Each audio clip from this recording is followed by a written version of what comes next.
Anime, manga, Blue Lock, and Ego Genpachi certainly lays a strong foundation for embracing oneself. But while Blue Lock glorifies the construction of ego, it often fails to delve into what happens when that ego collapses.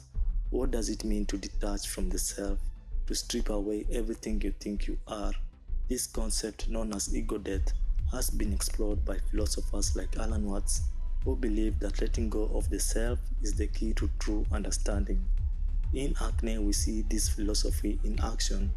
Jace, Viktor, and even Echo face moments that shatter their egos, forcing them to confront the essence of who they are.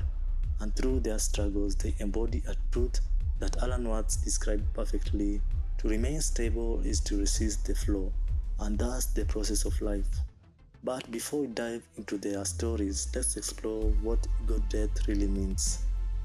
Ego death isn't about literally losing your identity, it's about dissolving the construct of who you think you are.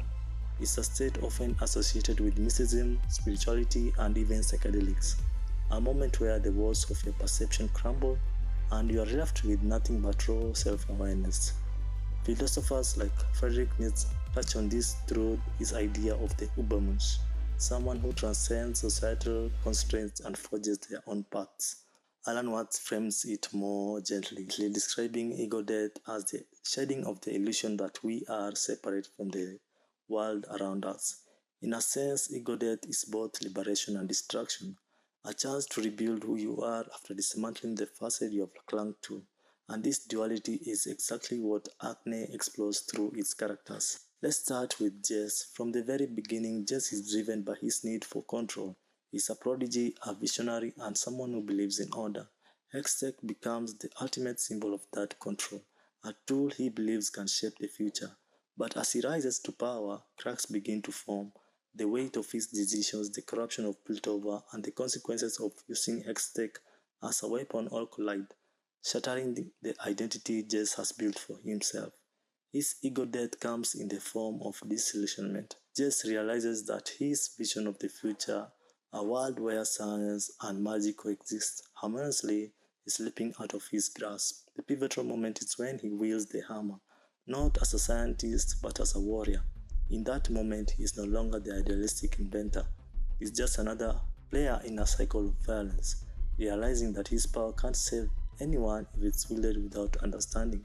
And yet, from this collapse, just begins to rebuild. He learns that leadership isn't about control, it's about compromise, vulnerability, and understanding the bigger picture. His ego death transforms him from a man of ambition into a man of responsibility. If Jay's ego death is about disillusionment, Victor's is about transcendence.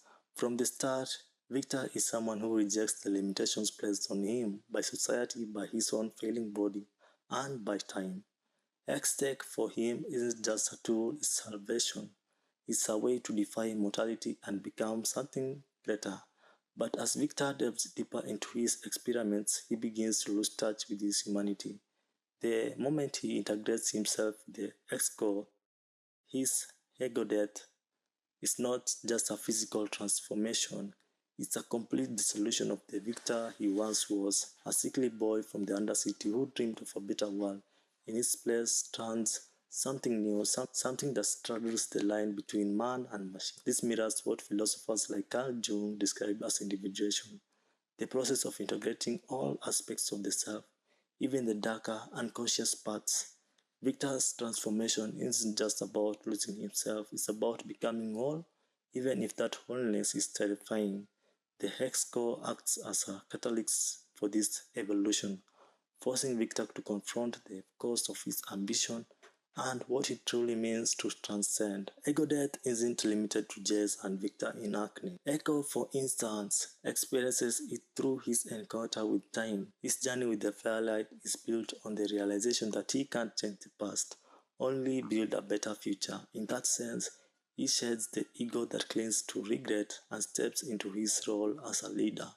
Even Silco, in his twisted way, represents a form of ego death. By embracing his vision for Zaun, he sacrifices any semblance of personal identity, becoming the embodiment of a cause. His death is tragic, but it cements the idea that ego death isn't just about self-destruction, it's about transformation for better or worse. Arcane gives us a powerful exploration of ego death, showing how the collapse of identity can lead to growth, self-awareness, and even transcendence. Jace's disillusionment, Viktor's transformation, and Echo's acceptance of time all show us different facets of this journey. As Alan Watts once said, you don't look out there for God, something in the sky, you look in you. And that's what ego death ultimately is, a mirror forcing us to confront who we are without the masks we wear. Whether through hextech, ambition, or regret, the characters of Arcane remind us that to lose yourself is truly to find yourself. Thanks for watching. Make sure to subscribe and check out my videos. Peace.